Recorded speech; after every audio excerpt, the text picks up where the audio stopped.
Hello students, आज की इस वीडियो में मैं आपको बताऊंगा हरियाणा बोर्ड क्लास 12 हिंदी नैतिक शिक्षा पाठ नंबर 10 की एक्सप्लेनेशन। पाठ का नाम है हेमचंद्र विक्रमादित्य। आपकी ये नई बुक है नैतिक शिक्षा की आदर्श जीवन मूल्य उत्तरा। तो शुरू करते हैं पाठ की एक्सप्लेनेशन को, पाठ को, कहानी को अच्छे से समझते हैं। मैं हूं अजय और आप देख रहे हैं CCL चैप्टर। लेकिन वीडियो शुरू करने से पहले आपको बता दूं, अगर आपको हरियाणा बोर्ड क्लास 12 के लिए नैतिक शिक्षा बुक का सॉल्यूशन, एक्सप्लेनेशन, इंपॉर्टेंट क्वेश्चंस की वीडियो देखनी है, डिस्क्रिप्शन में प्लेलिस्ट का लिंक है, वहां से सारी वीडियोस आप देख सकते हो नई वाली बुक की। उसके अलावा आपको एक वेबसाइट बता देता हूं, गूगल पर जाकर सर्च करना है cclchapter.com। इस वेबसाइट पर आपको हरियाणा बोर्ड के लिए सारा जो स्टडी मटेरियल है, जिसके अंदर book solution, old question paper, model paper, important questions, सब कुछ आपको इस वेबसाइट पर देखने को मिलेगा। तो विजिट जरूर कर लेना। अब देखते हैं कहानी को। हेमचंद्र विक्रमादित्य। हमने बहुत सारे ऐसे राजाओं की कहानी सुनी है जिनको बचपन में राजपाट मिला, उसके बाद वो राजा बने, मतलब बापू राजा था उनका तो बेटे राजा बन गए, ऑब्वियस सी बात है। फिर उन्होंने अपने साम्राज्य का विस्तार किया, जो कि उनके लिए देखो कठिन कार्य सबके लिए था, उनके लिए भी था, लेकिन उनके पास पहले से ही एक राजस्व पद्धति थी। यहाँ पर हम एक ऐसे कैरेक्टर की कहानी जानेंगे, हेमू की कहानी जानेंगे, जिनको शॉर्ट में हेमू कहते थे, वैसे पूरा नाम था हेमचंद्र विक्रमादित्य। अब जो है इनकी एक ऐसी कहानी है जिनके परिवार में ज़्यादा कुछ नहीं था, ना उनका राजाओं से कोई लेन देन था, रिश्ता ना था, कुछ भी नहीं था। उसके बाद भी इसने अपने जीवन में कैसे राजपाट हासिल किया, और इनकी एक जो है कह सकते हो रिकॉर्ड बना हुआ है अभी तक का। इन्होंने 22 युद्ध लड़े थे अपने लाइफ टाइम में, लगातार जितने युद्ध लड़े हर युद्ध में सफलता प्राप्त की थी। तो ऐसी ही कुछ कहानी है, रोमांचित भरी कहानी हेमचंद्र विक्रमादित्य की। जानते हैं इनके बारे में, क्या है इनकी स्टोरी डिटेल में। प्रकृति का पालना कभी कभी धरती पर ऐसा अनुपम उपहार छोड़ जाता है जिसे आने वाली पीढ़ियां तक याद किया जाता है। एक ऐसा ही अमूल्य हीरा हेमचंद्र विक्रमादित्य, जो आज भले ही इस पंचभौतिक देह से यानी कि शरीर से हमारे बीच विद्यमान नहीं है, किंतु यशस्रूपी शरीर से आज भी विद्यमान है और हमेशा रहेगा। हेमचंद्र का उपनाम हेमू था। हेमू शॉर्ट में कहते थे हेमू। वह इसी नाम से इतिहास में बहुत प्रसिद्ध है। अपने जीवन काल में छोटे बड़े 22 युद्ध उन्होंने लड़े के विजेता रहे रेवाड़ी के हेमचंद्र। रेवाड़ी के रहने वाले थे ये कि हेमचंद्र विक्रमादित्य हेमू की पानीपत के दूसरे युद्ध की लड़ाई के दौरान आंख में तीर लगने से यदि मृत्यु नहीं हुई होती तो इस लड़ाई में अकबर को चारों खाने चित होना पड़ता। और जो अकबर, इनका जो है हम इतिहास पढ़ते हैं मुगलों का, तो इतिहास पूरा बदल चुका होता तथा हेमू की इस जीत से भारत के इतिहास में एक नया मोड़ आ जाता। इन तथ्यों की इतिहास भी पुष्टि करता है, क्योंकि तख्ता पलट वाला सिस्टम हो जाता पूरा। रायपूर्ण दास का बेटा हेमचंद्र विक्रमादित्य, उनका जन्म हुआ था, ये जो है ये सेंटेंस, ये वाला पहला अच्छे से याद रखना आपको, मतलब जन्म और कब जन्म हुआ क्या, तो ये इंपॉर्टेंट रहता है, एग्जाम के पर्सपेक्टिव से पूछा जाता है। तो हेमचंद्र विक्रमादित्य का जन्म अश्विन शुक्ल दशमी विक्रमी संवत 1556 ईस्वी में अलवर के समीप, राजस्थान में पड़ता है अलवर, वहाँ उसके समीप एक माछेरी नाम का गांव है, वहाँ पर एक समृद्ध परिवार में हुआ था। लेकिन हम कहेंगे कि रेवाड़ी के हेमचंद्र के नाम से कैसे जाना गया, क्योंकि जन्म हुआ था वहाँ पे सिर्फ, उसके बाद ये लोग ट्रांसफर कर लिया था, दूसरी जगह आ गए थे। भारतीय जनमानस के हृदय में हेमू का नाम उनकी बहादुरी, देशभक्ति, दूरदर्शिता एवं प्रशासनिक योग्यता के कारण सदैव गौरव का प्रतीक रहा है। हेमू का परिवार कुछ समय बाद रेवाड़ी के कुतुबपुर में आकर बस गया। देखो पहले जन्म तो अलवर में हो गया, लेकिन वो ज़्यादा दिन वहाँ पे रहे नहीं। बचपन में ही जब हेमू बहुत छोटा सा बच्चा था, उसी टाइम ये लोग रेवाड़ी आ गए और वहीं पर कुतुबपुर में रहने लग गए, जहाँ उनकी पैतृक हवेली होती है, जो खानदानी हवेली होती है, जो वो आज भी क्या लिखा हुआ है, आज भी सुरक्षित है। तब रेवाड़ी एक बड़ा व्यापारी केंद्र हुआ करता था, व्यापार होता था यहाँ पे दूसरे देशों के साथ में, तथा ईरान और इराक के व्यापारियों के लिए यह प्रमुख मंडी हुआ करती थी। शेरशाह सूरी का जन्म नारनौल में होने के कारण हेमू परिवार की उनसे घनिष्ठता थी, मतलब कुछ आपस में ऐसे होता ना, संबंध बन जाते हैं जान पहचान की वजह से। वो हेमू ने यहाँ बाद बनाने वाले प्रमुख तत्व सोरे, बम बनाने वाला था शायद, ये बाद नहीं, क्या होता है ये बाद, यहाँ बम बनाने का जो है एक प्रमुख तत्व था। सोरे का व्यापार शुरू कर दिया, इसकी शुरू कर भारी ख्याति प्राप्त की, फेमस हो गया था ये, मतलब हथियार वगैरह बनाने का सामान के लिए, तथा सूरी की बारूदी आवश्यकताओं को पूरा करने में अहम भूमिका इन्होंने निभाई। मतलब इन्होंने अपना जो व्यापार था बारूद बेचने से शुरू किया था। शेरशाह सूरी की मृत्यु के बाद उनका बेटा सलीम ही, जिसको जो है इस्लाम शाह के नाम से जाना जाता है, सूरी ने गद्दी संभाली। उसने अपनी सेना में राजपूतों और जाटों की भर्ती कर ली। ऐसे में हेमू की विलक्षण प्रतिभा की पहचान कर इस्लाम शाह ने उन्हें महत्वपूर्ण प्रशासनिक कार्य सौंपने का निर्णय किया। यानी कि पहले तो वो बारूद का कार्य करता था, अब जो राजा था नारनौल का, उसका जो है देहांत हो गया। देहांत होने के बाद में जो है उसका जो बेटा था इस्लाम शाह, जब वो जो है राजगद्दी पर बैठा तो उसने जो है बहुत सारे जो है हिंदुओं को भर्ती किया। इसमें जो है हेमू भी शामिल था। उसकी प्रतिभा को देखकर उसको ऊंचा पद दिया गया। तत्पश्चात उनके पदों में उत्तरोत्तर वृद्धि की गई, यानी कि लगातार वृद्धि होती रही, क्योंकि उनकी काबिलियत जो है एक राजा लेवल की थी। भले ही वो गरीब परिवार में थे, ज़्यादा गरीब भी नहीं, मतलब ठीक था, मिडिल क्लास फैमिली से थे।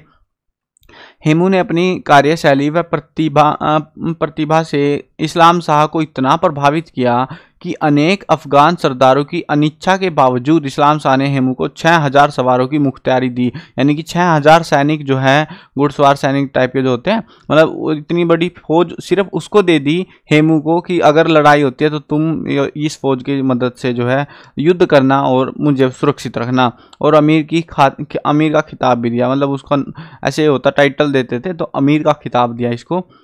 एक और जहां हेमू शत्रुओं को नाको चने चबवा रहा था, वहीं दूसरी ओर वर्ष 1562-63 में इस्लाम शाह ने अपने शत्रुओं और बागियों को सरहिंद तक बॉर्डर तक खदेड़कर पंजाब का सैनिक और प्रशासनिक दायित्व पूरी तरह से हेमू को सौंप दिया कि हेमू ये तुम्हारी ड्यूटी है, पंजाब से इधर कोई नहीं आना चाहिए। मतलब बेसिकली बात क्या हो रही थी कि जो विदेशी आक्रमणकारी थे वो पंजाब के रास्ते, उधर के रास्ते से, जो आज के टाइम पे पाकिस्तान पड़ता है, तो उधर के रास्ते से जो है आया करते थे सारे आक्रमणकारी भारत पर हमला करने के लिए, जैसा आपने इतिहास में पढ़ा भी होगा कभी ना कभी, है ना। तो वही था, वहीं की जो है मेन इसको दायित्व सौंप दिया कि यहाँ से कोई नहीं आना चाहिए, और स्वयं ग्वालियर चला गया। 30 अक्टूबर 1563 को उनकी मृत्यु हो गई, उनका तो हो गया देहांत। इस्लाम शाह सूरी की मौत के बाद सूरी सल्तनत में भारी उथल पुथल मच गई। क्यों? क्योंकि कोई राजा ही नहीं था। राजा नहीं था, मतलब चक्कर ऐसे बनने को तो था, लेकिन वो ही बात है, ताकतवर राजा नहीं, मतलब कुछ बस का नहीं, उसको ऐसे ही दबा दिया जाता है, ख़त्म कर दिया जाता है। तो उथल पुथल मची हुई थी। इस्लाम शाह के बेटे की हत्या करके मुबारिक खां शाही तख्त पर बैठ गया। उसका बेटा था छोटा सा, उसको जो है मार दिया गया। बेटे को मारने के बाद में जो है राजगद्दी जो है मुबारिक खां ने संभाल ली। उसने मोहम्मद आदिल शाह की उपाधि धारण कर ली। आदिल शाह के वजीर आजम होने के कारण हेमू ने इब्राहिम खां, मोहम्मद खां, ताजकरानी, ये जो है अलग अलग नाम, नूरानी आदि अनेक अफगान विद्रोहियों की बगावत को कुचल कर आदिल के राज्य की सुरक्षा की। देखो उसको मतलब नहीं था, क्योंकि वो तो एक कह सकते सेना का कमांडर टाइप में था। अब उसको थोड़ी मतलब था कि भाई ये राजा बना कि वो बना, जो भी बना उसको तो हुकूमत करनी, मतलब वो करना था, ऑर्डर फॉलो करना था। तो जो भी आक्रमणकारी आ रहे थे, अब ये राजा बना हुआ था, तो इसके अंडर में ही जो है ये अपने साम्राज्य की, अपने राज्य की सुरक्षा करता रहा। आगे चलकर हेमू के नेतृत्व में अफगान शाही सेना ने इब्राहिम खां को लगातार 2 युद्धों में पराजित किया। अब क्या हुआ, लड़ाई मच गई इब्राहिम खां के साथ में किसी राजा की, अफगान शाही की, तो इससे जो है ये राजा हार गया। पहले कालपी में और फिर खानवा में, 2 जगह पे हार गया। इसके बाद हेमू को आदिल शाह का बंगाल जाने का आदेश प्राप्त हुआ, क्योंकि वहीं से ये हार रहा था। और इसने हेमू को बोला, क्योंकि ये तो लगातार युद्ध जीत रहा था, अच्छा कमांडर था, तो इसने कहा कि भाई तू जा उधर, तू संभाल उनको। जहां उन्होंने विद्रोही मोहम्मद शाह की सेना का सफाया कर दिया, पूरी खत्म कर दी सेना। इस बीच हेमू की अनुपस्थिति का फायदा उठाकर हुमायूं की मुगल सेना ने दिल्ली और आगरा पर हमला कर दिया और अधिकार जमा लिया। यानी कि जैसे ही वो बंगाल साइड में गया, मैप अगर आपको थोड़ा थोड़ा मैप इंडिया का पता है तो कुछ ऐसा सा मैप पड़ता है अपना इंडिया का, है ना, तो मतलब राउंड राउंड बना रहा हूँ मैं स्पीड सी में, ठीक है, ऐसा सा पड़ता है अपना मैप इंडिया का। और इसमें जो है इधर की साइड में तो ये पहले था, सुरक्षा कर रहा था इधर की सल्तनत पे। अब क्योंकि चक्कर ये हुआ, इधर के आक्रमणकारियों से ये राजा हार गया, इनका जिस राजा के लिए ये काम कर रहा था, तो राजा ने कहा भैया इधर से जाके इधर संभाल तू। इधर आता है, इधर की सारी सेना को मारता है। तब तक यहाँ से हुमायूं, मुगलों का जो राजा था, वो यहाँ पे प्रवेश करता है और यहाँ पर जो है कब्जा कर लेता है। यह समाचार पाते ही सन 1556 में हेमू ने युद्ध की तैयारी शुरू कर दी।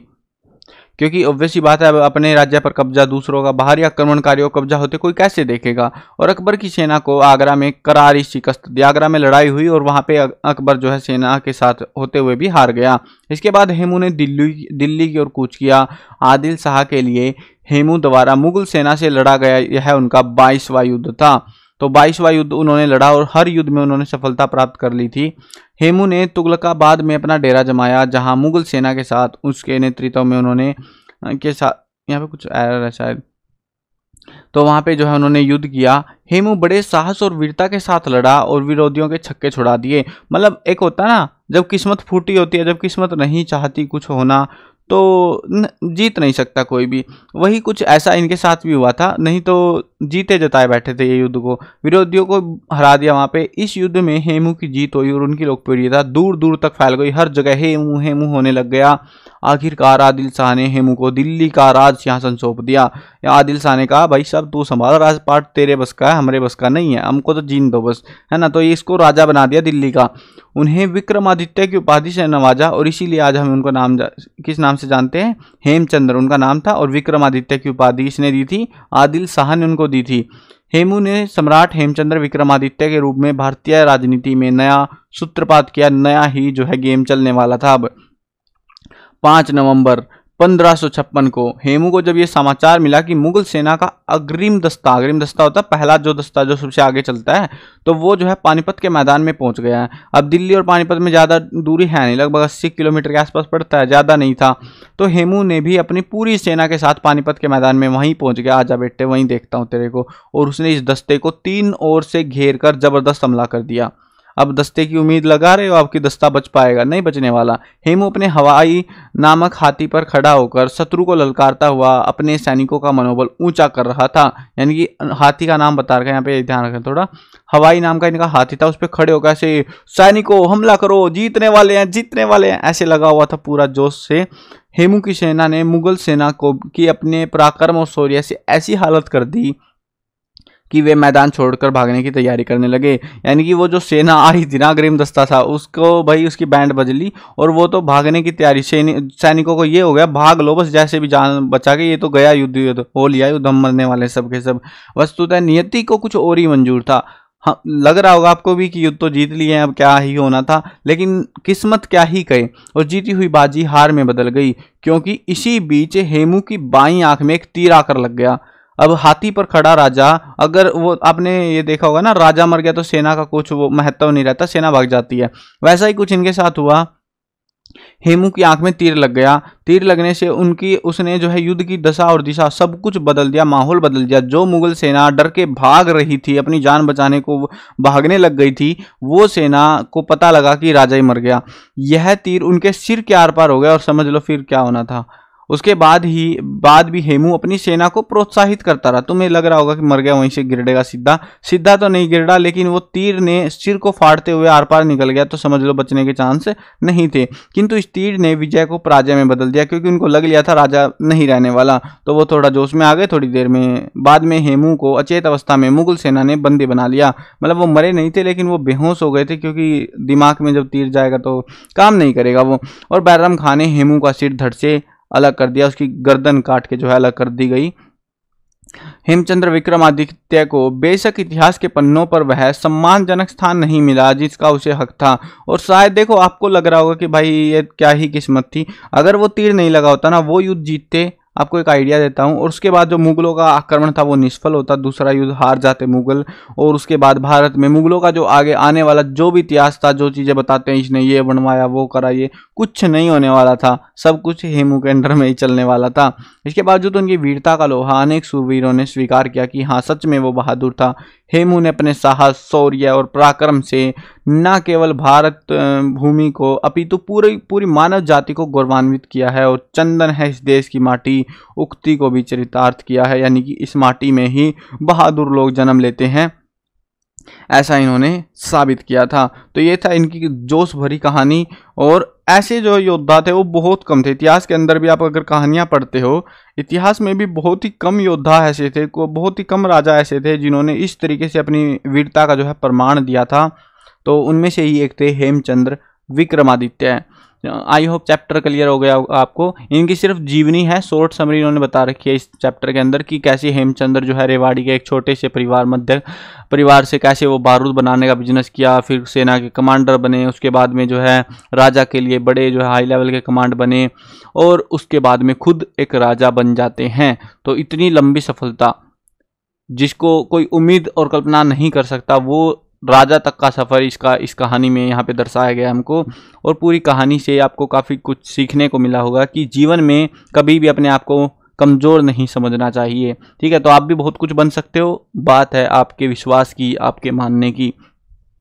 क्लियर हो गया होगा चैप्टर आपको। और हाँ, अगर चैनल को सब्सक्राइब नहीं किया है सब्सक्राइब भी कर लेना, क्योंकि ऐसी ही इंटरेस्टिंग वीडियोज़ आपको इस चैनल पर देखने को मिलती रहेंगी। मिलते हैं नई वीडियो में, बाय बाय।